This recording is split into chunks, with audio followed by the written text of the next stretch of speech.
Esse é um Capsule e nós vamos falar sobre a reunião entre os ministros do STF e os banqueiros, inclusive o André Esteves, que parece deixou os ministros apavorados com a Lei Magnitsky. Tem mais informação nova, tá?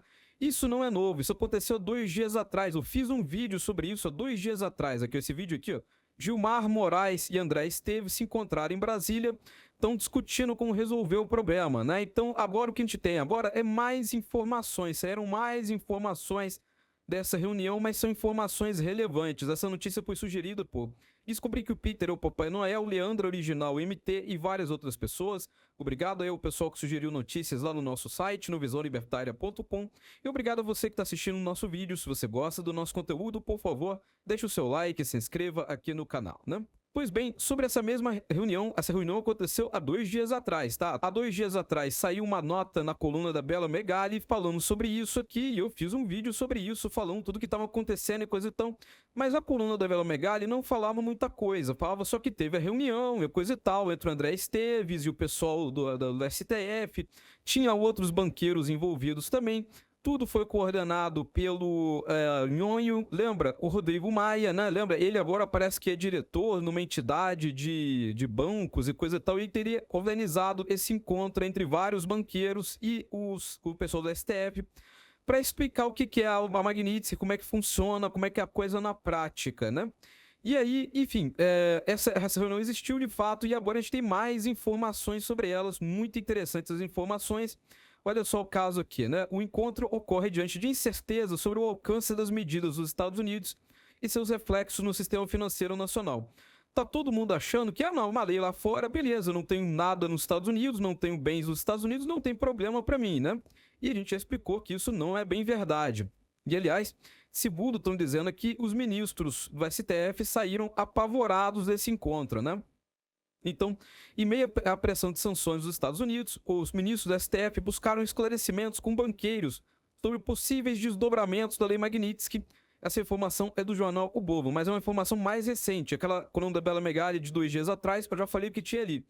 O encontro reuniu Alexandre de Moraes, Gilmar Mendes e Cristiano Zanin e ocorreu diante das incertezas sobre o alcance dessas medidas e seus reflexos no sistema financeiro nacional e internacional também, tá? Porque, de novo, esse pessoal pode ser sancionado lá na Europa. Os bancos europeus não vão querer fazer negócio com quem é sancionado pela Lei Magnitsky. Então não é só nos Estados Unidos, no final das contas, não, né? Então aqui, ó, entre os participantes estavam André Esteves, do BTG, José Vita, do Itaú, Alessandro Tomal, do Santander, além do presidente da Federação Brasileira de Bancos, e Rodrigo Maia, que foi quem organizou a coisa toda, que é o ex-presidente da Câmara e atualmente dirige a Confederação Nacional de Instituições Financeiras, né? Então, ou seja, é o que eu falei naquele dia mesmo, né? Teve uma reunião desse pessoal todo, eles vendo o tamanho da merda, né? Também tava o Messias e parece que o Bonet também tava nessa história, a gente viu no outro vídeo lá isso daqui, né? Conforme relatos, as reuniões foram longas em razão da complexidade do cenário. Os ministros buscavam entender as limitações técnicas impostas pelas sanções e até onde Trump poderia avançar.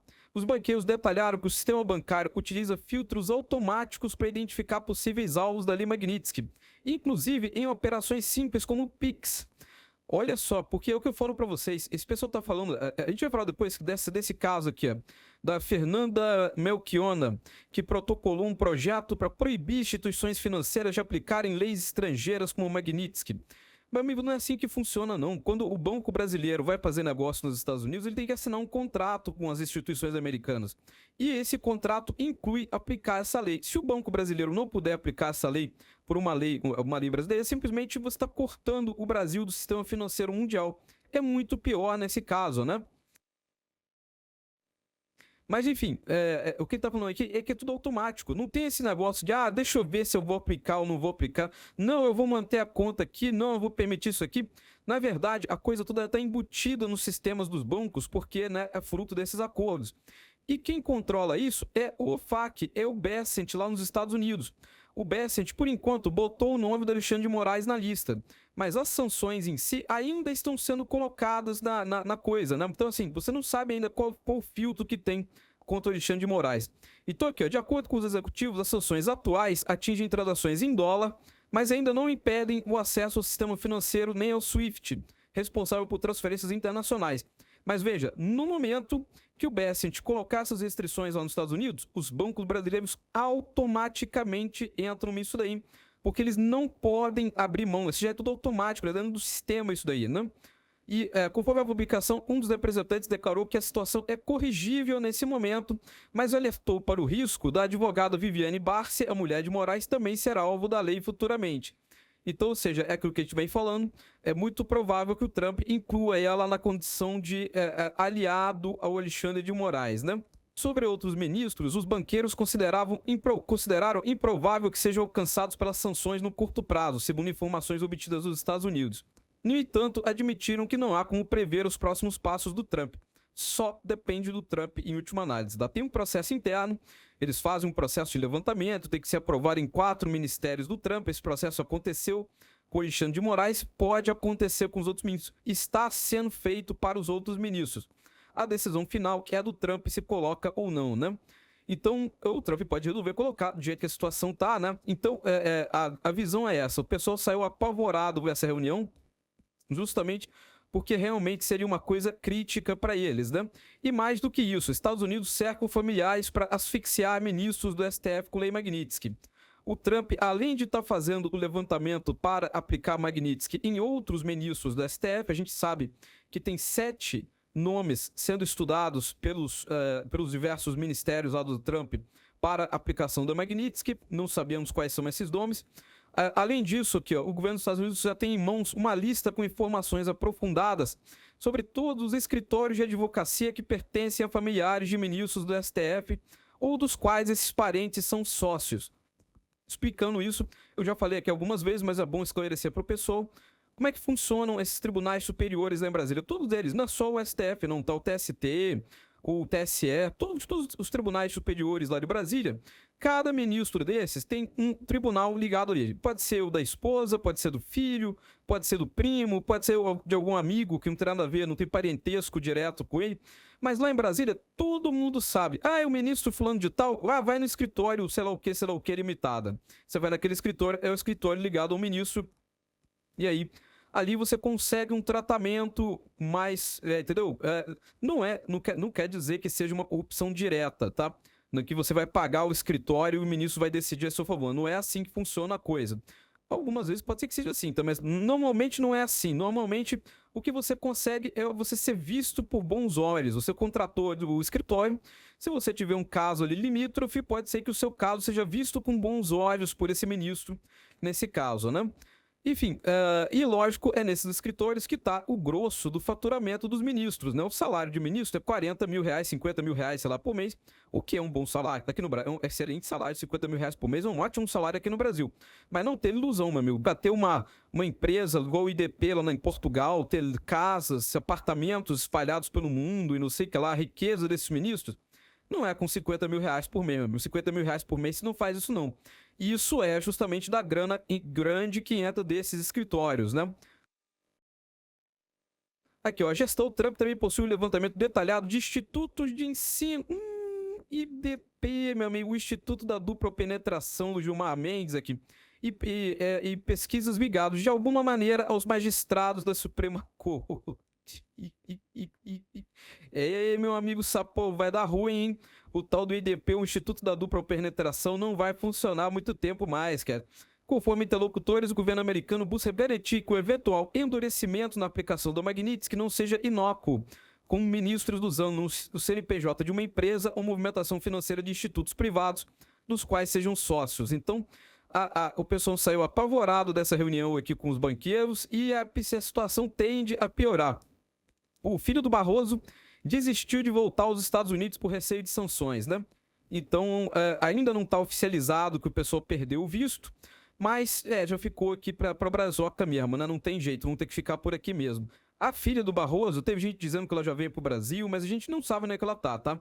O fato é que o filho dele iria voltar para os Estados Unidos e trabalha lá no BTG Pactual, lá em Miami. E aqui, ó, o Bernardo atua como diretor associado do BTG Pactual em Miami. Ele estava de férias da Europa quando, em 18 de julho, foi anunciada a medida que revogou os vistos de 7 ministros do STF, inclusive do Barroso e de seus familiares. Não houve divulgação oficial da lista de pessoas afetadas, o que levou o Bernardo a optar por não tentar reingresso nos Estados Unidos. veio pro Brasil. Seja bem-vindo ao Brazoca, meu amigo. É isso daí. Seja bem-vindo a Xandaquistândia. Estamos aqui todos amarrados nessa porcaria, né? Enfim, a escolha de não retornar foi tomada como precaução. Isso é importante realmente. Por quê?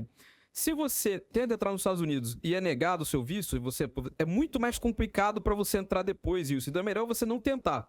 Nem tentar ir para lá se você está na dúvida se você vai passar ou não, né? Eu dou esse conselho, não só para os familiares do Barroso, mas para todo mundo dentro do TSE e do STF que estava envolvido nessas censuras e coisa e tal, porque se você lembrar bem, no início do ano, o Marco Rubio já falou que qualquer pessoa envolvida em censura estaria com visto suspenso nos Estados Unidos, né? Enfim, essa é a situação. O pessoal tá apavorado, tá vendo o tamanho da Lei Magnitsky, isso daqui, e vai piorar muito mais. Como os ministros falaram, os banqueiros falaram, ainda tem pouca coisa ligada da Lei Magnitsky no filtro do Alexandre de Moraes. Eles ainda podem ligar muito mais coisa no filtro, e o filtro é automático. O Scott Bessent aperta um botão lá no computador dele, lá, meu amigo, acabou. Pix, puxa, dá até Pix para de funcionar pro Xandão aqui no Brasil, porque o Banco Central também tem acordo de cooperação com os Estados Unidos, também é obrigado a obedecer esse tipo de coisa, né? Aí vem a moça aqui, a dona Fernanda Melchiona, que é uma esquerdista, que não, que eu vou fazer uma lei que proíbe instituições financeiras de aplicarem Lei Magnitsky no Brasil, né? Isso aqui é uma idiotice, porque o que acontece? São contratos que as instituições financeiras assinaram para poder ter acesso ao mercado americano, para poder investir lá, para poder ter conta em dólares, não sei o que lá. Se as instituições brasileiras foram proibidas de ter esse tipo de contrato, simplesmente o Brasil volta 20 anos do passado. Que 20 anos? 50 anos do passado. Os bancos do Brasil vão quebrar todos eles, né? É uma idiotice sem tamanho. Isso daqui, esse pessoal achando que vai resolver o problema com esparadrapo. Tá achando que vai resolver perna quebrada com esparadrapo. Não dá, meu amigo. Perna quebrada, tu vai ter que engessar. Talvez tenha que fazer até cirurgia para corrigir esse problema aqui. Extirpar o tumor que tem ali no STF e de repente corrigir esse problema, né? Enfim. E, ao mesmo tempo, a blogueira aqui da CNN está afirmando que os Estados Unidos estão mapeando escritórios de advocacia de familiares do STF, inclusive o IDP do Gilmar Mendes, é o que eu estava falando antes. Até o IDP, meu amigo, o Instituto da Dupla Penetração do Gilmar Mendes, vai entrar nessa parada.